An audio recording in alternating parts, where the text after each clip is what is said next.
Olá! No dia 14 de abril, será julgado recurso interposto contra a decisão do ministro Edson Fachin, que reconheceu a incompetência territorial da 13ª Vara da Justiça Federal de Curitiba para julgar os processos relativos à Operação Lava Jato, envolvendo o ex-presidente Lula. São 3 processos: o do triplex do Guarujá, o do sítio de Atibaia e 2 relacionados ao Instituto Lula.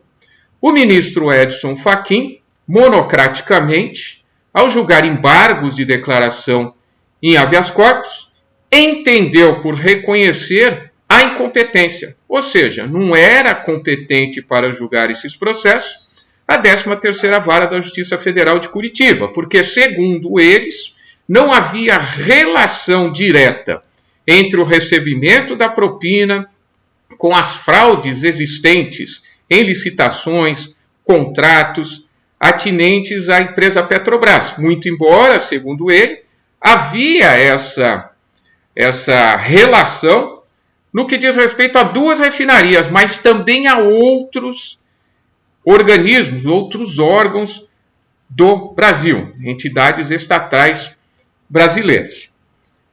E nessa decisão, ele consignou que os processos estariam anulados a partir do recebimento da denúncia e que o magistrado competente que recebesse esses processos, se quisesse, poderia referendar essas provas, aproveitar as provas já produzidas, uma vez que, no caso de reconhecimento de incompetência territorial, somente os atos decisórios são declarados nulos.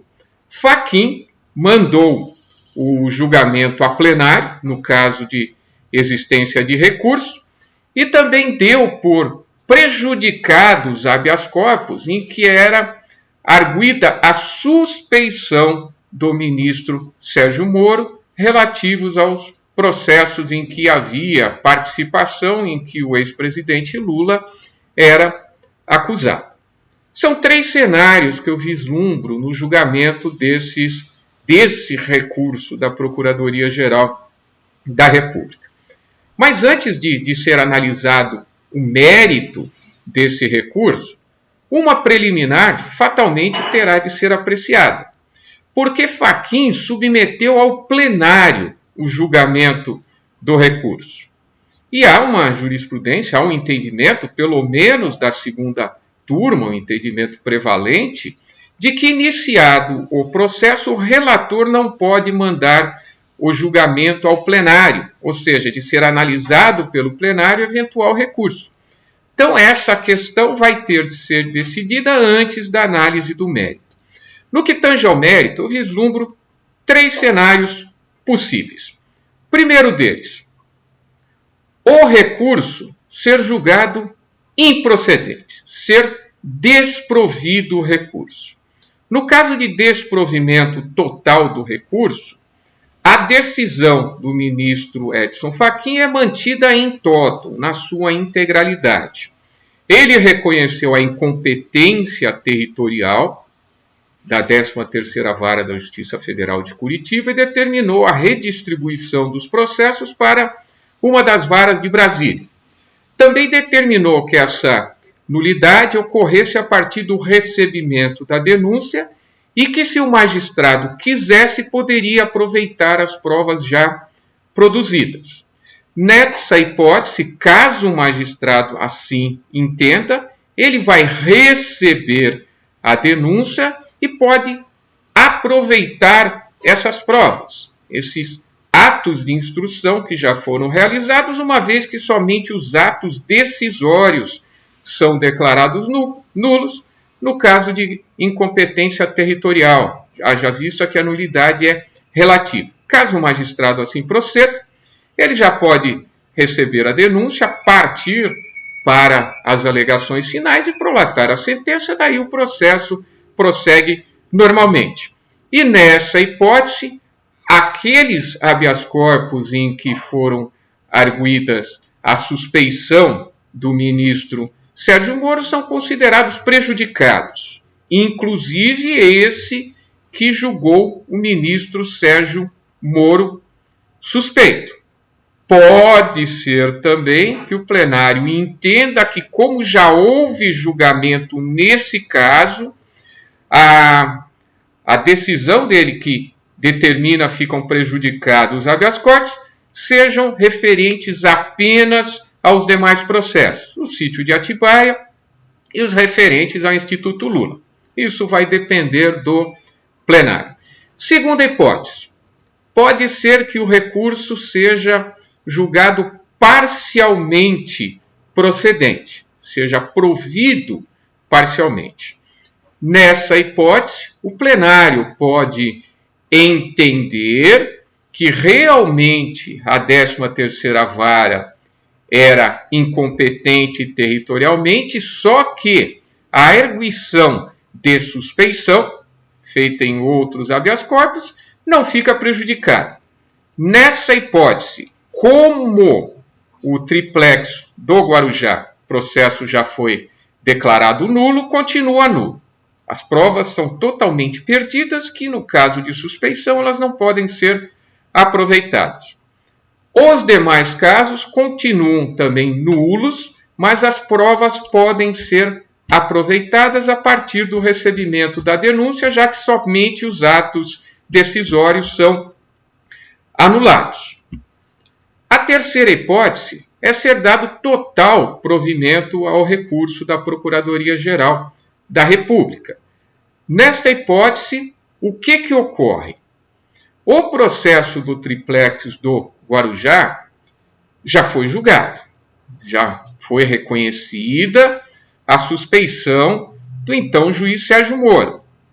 Todas as provas são anuladas, todos os atos decisórios são anulados, o processo recomeça a partir do recebimento da denúncia. No caso do sítio de Atibaia e do Instituto Lula, esses processos retornam à situação anterior, qual seja, no caso do sítio de Atibaia já houve condenação em primeira e segunda instância.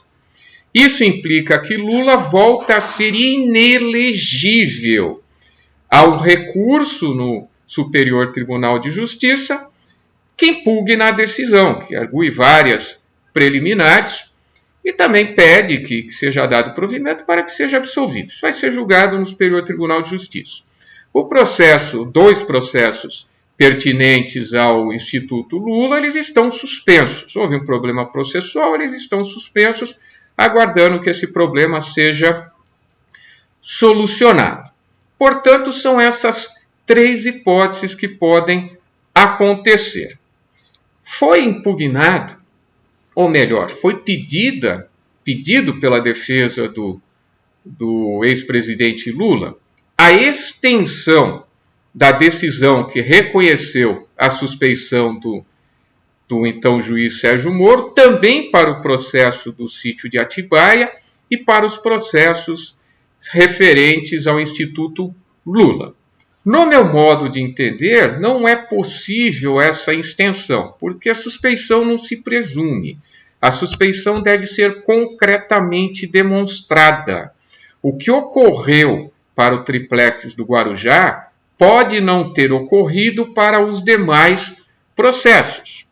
Vimos que boa parte da fundamentação da decisão, muito embora o ministro Gilmar Mendes negue, a ministra Carmen Lúcia também negue, estão ligados diretamente àquelas provas absolutamente ilícitas, criminosamente hackeadas, que sequer foram referendadas, não foram validadas.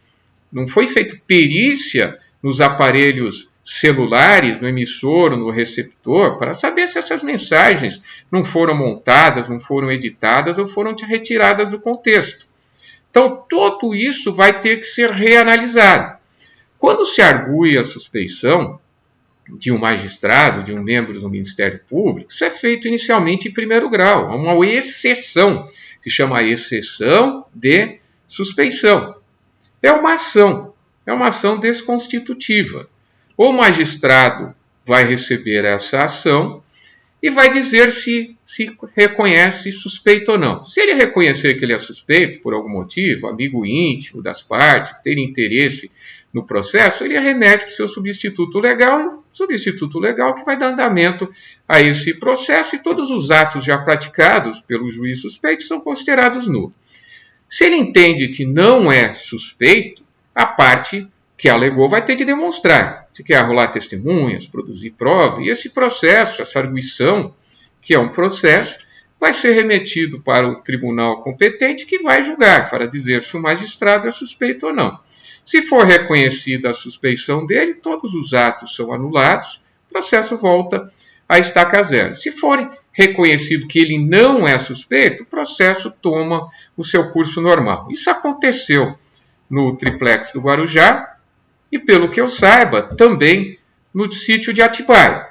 E foi afastado, tanto no triplex do Guarujá quanto no sítio de Atibaia. Também, na questão do triplex do Guarujá, também não foi reconhecida a suspeição do Superior Tribunal de Justiça. Portanto, todo esse caminho que foi tomado quanto ao processo do triplex também vai ter de ser tomado no sítio de Atibaia. As provas têm de ser produzidas, têm de ser analisadas, caso a caso, processo a processo, réu por réu. Não é automática essa extensão. Há necessidade de se verificar processo por processo. Então, no caso do sítio de Atibaia, se entender que a decisão de Fachin estava errada, se for dado total provimento ao recurso da Procuradoria-Geral da República, o processo do sítio de Atibaia é impeditivo para que Lula se candidate nas próximas eleições. Haverá necessidade ou que o Superior Tribunal de Justiça reforme a decisão tomada em segundo grau, por algum motivo, ou que o Supremo Tribunal Federal também, por algum motivo, reforme essa decisão, ou entenda também, pela suspeição do juiz Sérgio Moro, concretamente no que diz respeito a este processo. Então, essas são as hipóteses que eu vislumbro que podem ocorrer. Um forte abraço a todos.